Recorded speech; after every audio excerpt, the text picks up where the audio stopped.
आज के क्लास में आप सभी का बहुत बहुत स्वागत है। तो आज हम लोग पढ़ेंगे लीनियर प्रोग्रामिंग का एक प्रॉब्लम।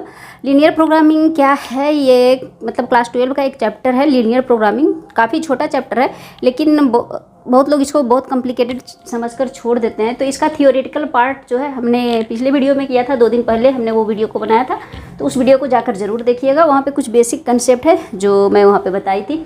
तो आज हम लोग पढ़ेंगे लीनियर प्रोग्रामिंग का एक प्रॉब्लम जो कि एग्जाम्पल का है, एग्जाम्पल नंबर 1 का है। मुश्किल से इसमें 10 प्रॉब्लम है, थ्योरी इसमें ज़्यादा कुछ भी नहीं है। जैसे आप एग्जाम्पल प्रॉब्लम बनाएंगे तो आपको थ्योरी भी क्लियर हो जाएगी। अगर थ्योरी पढ़ने जाइएगा तो कुछ कंसेप्ट आपको मिलेगा नहीं, कुछ इसमें ज़्यादा है नहीं। तो सबसे पहले क्वेश्चन जो है वो NCERT का क्वेश्चन है, मैं NCERT को कवर कर रही हूँ। तो सबसे पहले है कि solve the following LP problem graphically maximise z equal to 4x plus y subject to the constants x plus y less than equal to 50, 3x plus y less than equal to 90, x greater than equal to 0 and y greater than equal to 0। ये question जो है वो दिया हुआ रहता है इस chapter से। चाहे CBSE से आप एग्ज़ाम देते हो या फिर बिहार बोर्ड से देते हो। मैं बिहार से हूँ और बिहार बोर्ड को अच्छे से जानती हूँ, इसलिए मैं बोल रही हूँ। बिहार बोर्ड में इस चैप्टर से, चैप्टर छोटा है, 5 नंबर का तो 1 क्वेश्चन, 2 नंबर का 1 क्वेश्चन और ऑब्जेक्टिव से 1 से 2 क्वेश्चन इससे फिक्स रहता है। मतलब समझ लिए 10 नंबर का क्वेश्चन इससे आपका एग्ज़ाम में, 12th के बोर्ड के एग्ज़ाम में फिक्स रहता है। और 5 नंबर में पूरा 1 क्वेश्चन आपको सोल्व करना रहेगा। तो सबसे पहले इसको हम लोग किस तरह से सोल्व करेंगे आज मैं बताऊंगी आपको। तो यहाँ पे क्वेश्चन जो दिया हुआ है उसमें निकालना क्या है, solve the following LP problem graphically आपको सोल्व करना है। तो सबसे पहले आपका पहला जो प्रायोरिटी बनता है कि हम लोग को ग्राफ बनाने आना चाहिए। ग्राफ अगर आपको बनाने नहीं आता है तो आप इस प्रॉब्लम को सोल्व नहीं कर पाएंगे। हम लोगों को निकालना है मैक्सिमम वैल्यू निकालना है, इसका value z equal to 4x plus y का वैल्यू निकालना है सब्जेक्ट टू द कांस्टेंट। ये हम लोगों को इक्वेशन दिया हुआ है, इसको सोल्व करके हम लोगों को इसका वैल्यू निकालना है। तो चलिए अभी सोल्व करके मैं बताती हूँ स्टेप बाय स्टेप क्या क्या इसमें ज़रूरत पड़ती है, कैसे इसको सोल्व किया जाता है। तो इस इक्वेशन को मैं इधर लिख देती हूँ, यहाँ पर मैं आपको ग्राफिकली सोल्व करके दिखाऊँगी। तो इक्वेशन जो है मेरा simple x plus y less than equal to 50, 3x plus y less than equal to 90, x greater than equal to 0, y greater than equal to 0। मैंने इधर साइड में जानबूझ के लिखा है क्योंकि इधर सोल्व करना आसान हो जाए। तो सबसे पहले चलिए देखते हैं। तो सबसे पहले आपका फर्स्ट स्टेप जो होना चाहिए, स्टेप 1 जो होना चाहिए, आपको ग्राफ बनाना है। ग्राफ बनाएंगे तभी ये प्रॉब्लम सोल्व होगा, अदरवाइज सोल्व नहीं होगा थ्योरी से। तो सबसे पहले हम लोगों को ग्राफ बनाने के लिए 2D प्लेन x और y दिया हुआ है और हम लोगों को इससे z का वैल्यू निकालना है x और y के फॉर्मेट में। तो x y का वैल्यू निकालेंगे तभी तो हम लोग z का वैल्यू निकाल पाएंगे, वो भी हमको मैक्सिमम वैल्यू चाहिए। तो कैसे सोल्व होता है, चलिए। तो सबसे पहले हम लोग ग्राफ बनाते हैं। तो सबसे पहले तो हम लोग 2D प्लेन बनाते हैं। ग्राफ इधर उधर हो जाएगा, कोई दिक्कत नहीं है, कंसेप्ट समझ में आना चाहिए। ये मेरा x एक्सिस है, ये मेरा y एक्सिस है, ये negative x axis minus x, ये निगेटिव y एक्सिस। ये मेरा ओरिजिन है जिससे हम लोग 0 0 करते हैं, इसका कोऑर्डिनेट होता है। अब हम लोग चाहे तो इसको O मान सकते हैं, जनरली O से ही रिप्रेजेंट किया जाता है, आप कुछ भी मान सकते हैं। अब हम लोगों को देखिए यहाँ पे जो ग्राफ का एक सबसे इम्पॉर्टेंट चीज़ दिया हुआ है वो है x greater than equal to 0, y greater than equal to 0। अगर आपको ग्राफ का कंसेप्ट क्लियर होगा तो आपको पता ही होगा कि फर्स्ट क्वाड्रेंट में क्या होता है, x greater than equal to 0, y greater than equal to 0। First quadrant माने हमको है कि ग्राफ को केवल फर्स्ट क्वाड्रेंट में ही बनाना है। Problem second, third, fourth quadrant हमको टच नहीं करना है। और इसका डिटेल में ग्राफ का है कि y में कौन पॉजिटिव कौन निगेटिव होता है, मतलब सेकेंड में, थर्ड में, फोर्थ में, ये सब मैं अभी नहीं बताऊँगी। और ग्राफ का मैंने बहुत सारा वीडियो बना रखा है, आप चाहे तो मेरे चैनल पे जाके देख सकते हैं। मेरे चैनल पे एक प्लेलिस्ट बना हुआ है ग्राफ करके, वहाँ पे आपको बहुत सारा वीडियो देखने को मिल जाएगा। तो सबसे पहले तो है कि हम लोगों को फर्स्ट क्वाड्रेंट को ही टच करना है, सेकेंड, थर्ड, फोर्थ को नहीं जाना है। अब है ये तो मेरा ख़त्म हो गया कि फर्स्ट क्वाड्रेंट में। अब देखिए यहाँ पे हम लोगों को इक्वेशन, तो सबसे पहले तो ये मेरा, इसको फर्स्ट मानते हैं, इसको सेकंड मानते हैं, इसको थर्ड मानते हैं, इसको हम लोग फोर्थ मानते हैं। इस तरह से आप मान सकते हैं। तो सबसे पहले हम लोग को फर्स्ट इक्वेशन का ग्राफ बनाना है, इसको तो बाद में करेंगे। तो यहाँ पे क्या है, x plus y less than equal to 50। तो हम लोग इसको इन इक्वलिटी, एक होता है इक्वलिटी, एक होता है इन इक्वलिटी, तो हम लोग इसको इन इक्वलिटी में दिया हुआ रहता है हमेशा, तो सबसे पहले इसको इक्वलिटी में कन्वर्ट करते हैं। तो उतना लिखने का ज़रूरत नहीं है, सिंपल आप ग्राफ बना सकते हैं। x plus y equal to 50 का ग्राफ पहले सोल्व कीजिए। अगर आपको ग्राफ बनाने आता है तो डायरेक्ट बना सकते हैं, अगर नहीं आता है कोई भी ग्राफ बनाने आप, तो आप सिंपल इसमें x का वैल्यू क्या करना है, अगर हम लोग x इक्वल टू 0 रखेंगे तो y का वैल्यू मिल जाएगा, y इक्वल टू 0 रखेंगे तो x का वैल्यू मिल जाएगा। तो अगर हम लोग x 0 रखते हैं तो y मेरा क्या हो जाएगा 50, ठीक है। y अगर 0 रखते हैं तो x मेरा हो जाएगा 50, सिंपल। तो सपोज पॉइंट यहाँ पे हम लोग लेते हैं, तो देखिए 50 तो बहुत दूर जाएगा, अगर एक एक का इंटरवल लेंगे तो हम लोग यहाँ पे एक एक का नहीं, हम लोग 10-10 का इंटरवल ले लेते हैं, 10 का। तो 10 हो गया, 20 हो गया, 30 हो गया, 40 हो गया, 50 हो गया, यहाँ पे ले लेते हैं। वो भी कुछ हम लोग ज़्यादा ही ले रहे हैं, ठीक है, हम लोग 20-20 का ले लेते हैं, ठीक है, क्योंकि यहाँ पे 90 है तो यहाँ पे अटेगा नहीं। तो यहाँ पे हम लोग थोड़ा सा इसको ये कर लेते हैं, 20, 40, 60, 80, 100 इस तरह से ले लेते हैं। उसी तरह से हम लोग ले सकते हैं, कुछ भी इंटरवल ले सकते हैं आप अपने अकॉर्डिंग, ग्राफ के अकॉर्डिंग। 40, 60, 80 और यहाँ पे हो गया 100, ठीक है। इस तरह से आप मान लीजिए, तो 20-20 का इंटरवल आप छोटा छोटा मान लीजिए। अब यहाँ पे है, सबसे पहले हम लोग x 0 रखते हैं, तो x इक्वल टू 0 किस एक्सिस पे होता है, x इक्वल टू 0 हम लोगों का बाई एक्सिस पे होता है। तो x इक्वल टू 0 कहाँ पे आएगा, मतलब हम लोग बाई एक्सिस को चूज कर रहे हैं, तो x अगर 0 है तो बाई मेरा क्या है 50 है, मतलब 50 और 40 के बीच में आएगा। यहाँ पे ये पॉइंट आएगा, ये पॉइंट यहाँ पे आएगा, मतलब ये पॉइंट क्या हो जाएगा, सबसे पहले हम लोग यहाँ पे सपोज एक पॉइंट क्या है बाई 50 है, तो यहाँ पे नहीं आएगा, सपोज यहाँ पे आएगा, यहाँ पे आएगा पॉइंट मेरा। तो यहाँ पे क्या हो जाएगा, x मेरा क्या है 50 एंड y मेरा क्या है 0, ठीक है। ये हो गया 2 पॉइंट। अब दोनों पॉइंट का कोई नाम दे दीजिए, नाम हम लोग यहाँ पे मान लेते हैं a और ये पॉइंट हो गया b। अब इस दोनों पॉइंट को हम लोगों को क्या करना है, मिला देना है। ग्राफ बनाने के लिए दोनों पॉइंट को मिला देंगे, तो सिंपल रफ हैंड से मिला दीजिए। इस तरह से स्ट्रेट लाइन ही ग्राफ बनेगा, ठीक है, स्ट्रेट लाइन बनेगा, क्योंकि यहाँ पे x प्लस वाई है, कोई कर्व स्क्वायर नहीं है, ठीक है। x plus y equal to क्या है 50। तो ये पॉइंट हो गया मेरा a, यहाँ पे भी लिख सकते हैं a, ये मेरा b हो गया, और ये ग्राफ किसका हो गया, x plus y equal to 50 का ग्राफ हो गया। अब इसमें देखिए, यहाँ पे जब इनइक्वालिटी जो है लेस देन इक्वल टू 50 है हम लोगों का, मतलब ग्राफ जो है वो इसको 2 पार्ट में डिवाइड किया है। कौन कौन से पार्ट में, एक अपर पार्ट है, एक लोअर पार्ट है। तो हम लोगों को लेस देन वाला लेना है, ग्रेटर देन वाला नहीं लेना है। तो हम लोगों को बस इस एरिया को कवर करना है, लेस देन इक्वल टू 0 वाला, ठीक है। ये हो गया। अब हम लोग दूसरा ग्राफ इसी तरह से बनाएंगे, 3x plus y less than equal to 90 का ग्राफ। इसका ग्राफ बनाएंगे, थोड़ा सा डिफ़िकल्ट होगा, अगर नहीं समझ में आता है तो आप देख सकते हैं एक बार। थोड़ा सा इसका ग्राफ बनाना डिफ़िकल्ट होता है, इसको हम लोग मिटाते हैं फिर देखते हैं। 3x प्लस वाई इक्वलिटी में कन्वर्ट करते हैं, 90 है। अगर हम लोग बाई 0 कर देते हैं तो क्या हो जाएगा, बाई अगर 0 कर देते हैं, इसको सोल्व कर लीजिए, तो 3x इक्वल टू 90 देन 30 हो गया, x इक्वल टू 30। तो हम लोगों का एक पॉइंट क्या हो गया 30 एंड 0, बाई 0 हो गया, तो x 30। अगर हम लोग x 0 रखते हैं तो x इक्वल टू 0 देन क्या हो जाएगा, बाई 3x तो 0 हो जाएगा, बाई इक्वल टू 90।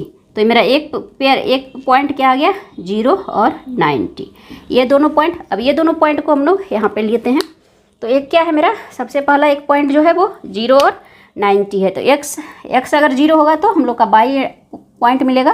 तो यहाँ पे क्या हो जाएगा, यहाँ पे सपोज यहाँ पे OAB है, तो यहाँ पे C मान लेते हैं, C पॉइंट कोई है जिस है 0 और 90 हमेशा क्या आएगा 80 और 100 के बीच में आएगा।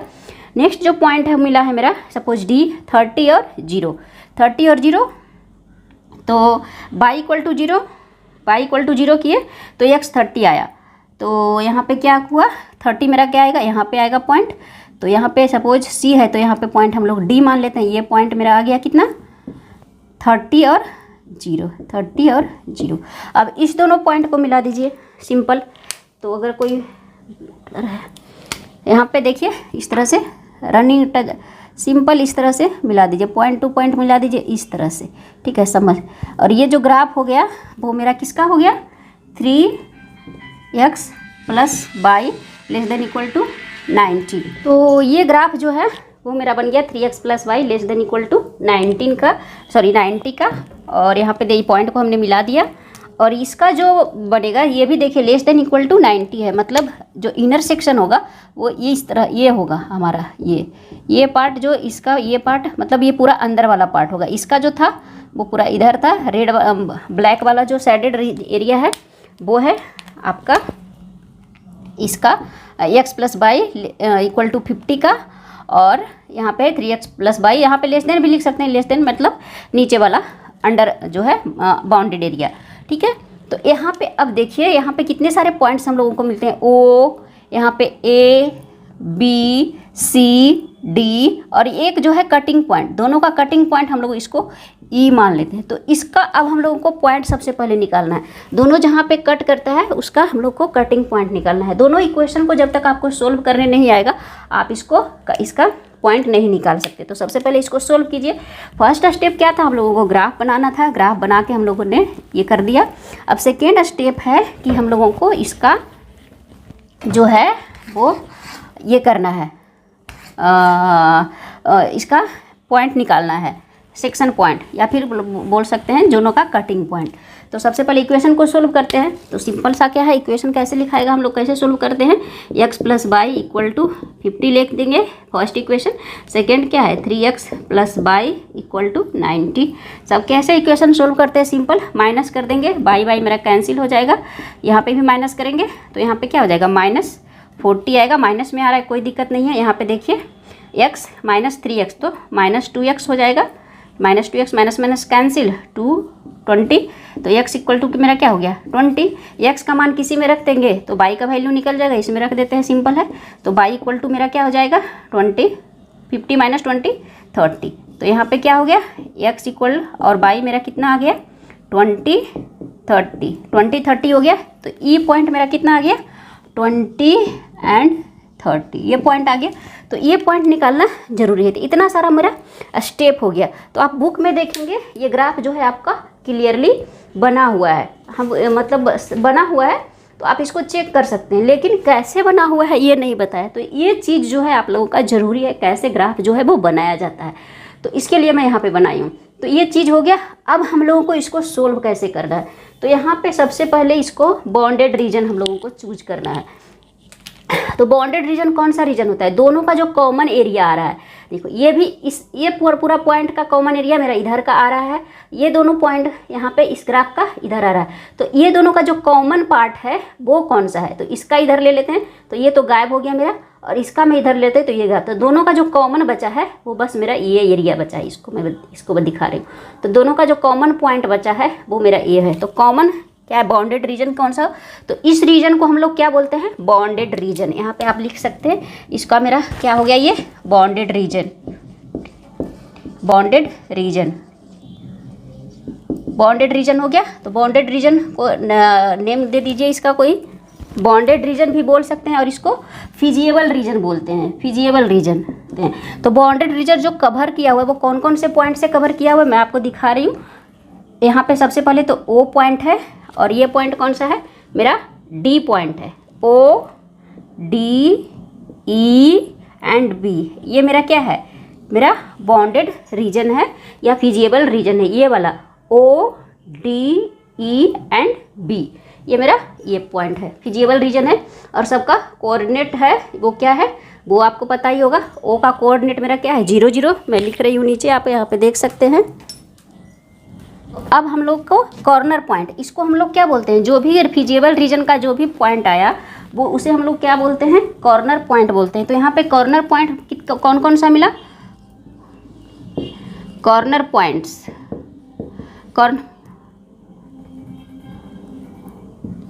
कॉर्नर पॉइंट्स मेरा कौन सा है, O D A B, O D A B, corner points मेरा है ओ डी ए बी। तो ओ का जो ओ का क्या है कोऑर्डिनेट 0 0, बी का डी का क्या है मेरा डी का मेरा कितना आया था, ये पॉइंट जो है 30 एंड 0, डी आ गया मेरा ए जो क्रॉस सेक्शन पॉइंट है वो किसका, उसका कितना है 20 30 एंड बी पॉइंट इसका कितना है, बी पॉइंट जो मेरा आया था उसका क्या था कोऑर्डिनेट 0 एंड 50, ये पॉइंट हमारा बचा। तो इस ग्राफ को आप सिंपल इस तरह से समझ सकते हैं कि यही मेरा रीजन है। तो कॉर्नर पॉइंट्स मिल गया मेरा, कॉर्नर पॉइंट्स मेरा ये मिल गया, ये ग्राफ है। तो इस ग्राफ को आप सोल्व करके सिंपल ये मैं एक छोटा सा ग्राफ इधर बना देती हूँ यहाँ पे बाउंडेड रीजन फिजिबल रीजन, कि आपको अच्छे से आप लोगों को समझ में आ सके। ये ग्राफ तो बहुत इंपॉर्टेंट है। तो सिंपल मेरा क्या बन जाएगा, ये बनेगा और ये जो रीजन बनेगा वो इस तरह से बना, इस तरह से आया। यहाँ पे सपोज ये सेक्शन पॉइंट है तो मेरा जो भी ओ यहाँ पे इसको लिया, दोनों का जो कॉमन एरिया है वही होगा। तो ये मेरा क्या कहलाएगा फिजिबल रीजन, और ये मेरा जो पॉइंट है ओ, सपोज इसको माने थे हम लोग डी, इसको माने थे हम लोग ई और इसको माने थे हम लोग बी, ये पॉइंट हो गया। तो ये चारों पॉइंट मेरा क्या होगा कॉर्नर पॉइंट्स हो गया। और इसका कोऑर्डिनेट भी हम लोगों को पता है, इसका 20 30 है, इस तो 0 0 होगा, इसका पता है मेरा 30 एंड 0, इसका बी का पता है 0 एंड 50, ये सो हो गया।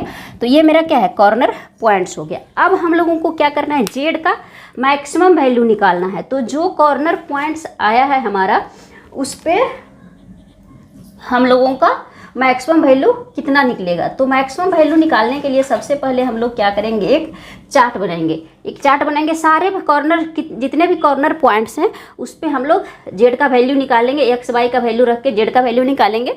जो वैल्यू मैक्सिमम आएगा वही मेरा क्या होगा आंसर होगा।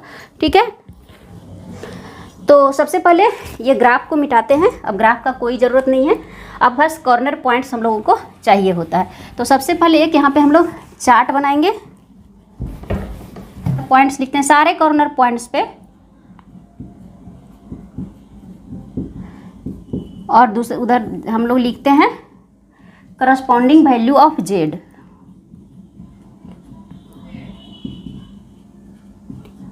करस्पॉन्डिंग वैल्यू ऑफ जेड ये करेंगे, इसको हम लोग पहले बनाते हैं।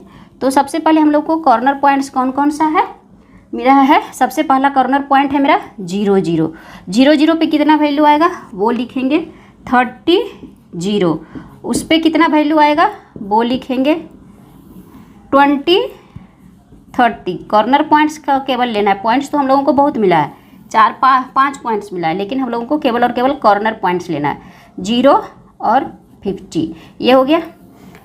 तो अब इसको हम लोग करस्पॉन्डिंग वैल्यू जेड कैसे निकालेंगे, तो सारे इक्वेशन में हम लोग 0 0 रख के देखते हैं। तो यहाँ पे इक्वेशन मेरा है, अब ये इसको हम लोग मिटा देते हैं, इधर जो है कॉर्नर पॉइंट्स तो हम लोगों को मिल गया है। और जेड कितना है, सबसे पहले जेड इक्वल टू हम लोगों का था 4x + y, 0 0 रख के देखेंगे तो जेड इक्वल टू का वैल्यू ऑफ जेड क्या आ जाएगा मेरा 0 आएगा। ये मेरा क्या हो गया 0, 30 0 पे रख के देखिए, 30 0 पे कितना आएगा 30, जेड इक्वल टू क्या हो जाएगा 30 इंटू जेड इक्वल टू 4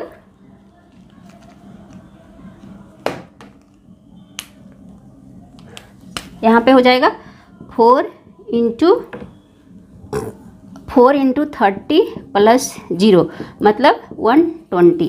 तो इसका वैल्यू कितना आया 120। अब 20 30 पे वैल्यू रख के देखते हैं, जेड इक्वल टू 20 30 पे वैल्यू कितना आएगा 20 पे 20 30, तो 4 इंटू 20 + 30, तो ये कितना 80 + 30, तो कितना हो गया 110। तो यहाँ पे वैल्यू क्या हो 110, ये सारा बुक में आपका दिया हुआ है। ठीक है, नेक्स्ट वैल्यू पॉइंट पे 0 और 50 पे आपको पता ही होगा, 4 0 रखेंगे तो बस 50 वैल्यू आएगा, 50 वैल्यू आएगा। ये चार्ट हम लोग बना लिए। अब क्या है, अब इसमें से देखिए जो मैक्सिमम वैल्यू है बस उसको हम लोगों को लेना है। यहाँ पे लिखा हुआ है मैक्सिमम, 2 ही वैल्यू निकालने के लिए पूछता है, या तो मैक्सिमम वैल्यू या तो मिनिमम वैल्यू, और कुछ भी नहीं।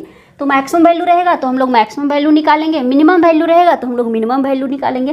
तो यहाँ पे देखिए, यहाँ पे मैक्सिमम कौन सा है, ये वैल्यू मेरा क्या है, मैक्सिमम है। बस प्रॉब्लम सोल्व हो गया। तो यहाँ पे लिख सकते हैं क्या, hence maximum value of Z is 120 at the point 30। तो आंसर बस यही है। क्वेश्चन इस तरह से सोल्व करेंगे। तो अगर आप इस तरह से क्वेश्चन को सोल्व करते हैं ना, तो कोई भी आपका 5 नंबर कभी कट मतलब कोई काट नहीं सकता है। तो यहाँ पे आंसर लिख सकते हैं, hence the maximum value of Z is 120 at the point 30। This is the answer. तो इस तरह से हम लोग लीनियर प्रोग्रामिंग के प्रॉब्लम को सोल्व करेंगे। तो सबसे पहली चीज़ है कि आपको जो है प्रॉब्लम दिया हुआ रहेगा, तो सबसे पहले आपको इनइक्वलिटी को इक्वलिटी में कन्वर्ट करना है। सबसे पहले आपको ग्राफ ड्रॉ करना है। ग्राफ ड्रॉ करने के बाद आपको उसमें बाउंडेड रीजन ढूंढना है। या तो लेस देन इक्वल टू रहता है, अप टू क्लास 12 आपको लेस देन इक्वल टू रहेगा, ग्रेटर देन इक्वल टू बहुत कम रहता है। तो अगर लेस देन इक्वल टू है तो नीचे वाला होगा, और उस दोनों ग्राफ का जो कॉमन एरिया होगा वो हमारा फिजिएबल रीजन कहलाता है, बाउंडेड रीजन कहलाता है। और दोनों ग्राफ जहाँ पे कट करता है उस इक्वेशन को बस सोल्व करके हम लोगों को उस पॉइंट को निकालना है। और जो कॉमन एरिया होगा वो एटलीस्ट 4 पॉइंट तो रहेगा ही रहेगा आपका। तो उस चारों कॉर्नर पॉइंट्स को हम लोग निकालते हैं, उस पॉइंट्स को हम लोग कॉर्नर पॉइंट्स बोलते हैं। और उस चारों कॉर्नर पॉइंट्स पे हम लोगों को जेड का वैल्यू निकालना है। जब मैक्सिमम वैल्यू रहेगा तो हम लोग मैक्सिमम वैल्यू लिखेंगे, मिनिमम वैल्यू निकालना रहेगा तो हम लोग मिनिमम वैल्यू लिखेंगे। तो ये था एलपी का फर्स्ट प्रॉब्लम। तो आशा करते हैं कि आपको ये वीडियो अच्छा लगा होगा और ग्राफ मतलब ये प्रॉब्लम आपको अच्छे से समझ में आया होगा। नेक्स्ट वीडियो में हम लोग दूसरा प्रॉब्लम देखेंगे। तो मिलते हैं नेक्स्ट वीडियो में, तब तक के लिए बाय बाय। वीडियो अच्छा लगा तो वीडियो को एक लाइक ज़रूर करें, चैनल पे नए हैं तो चैनल को सब्सक्राइब करें, अपने दोस्तों में फ्रेंड सर्कल में शेयर करें। मिलते हैं नेक्स्ट वीडियो में।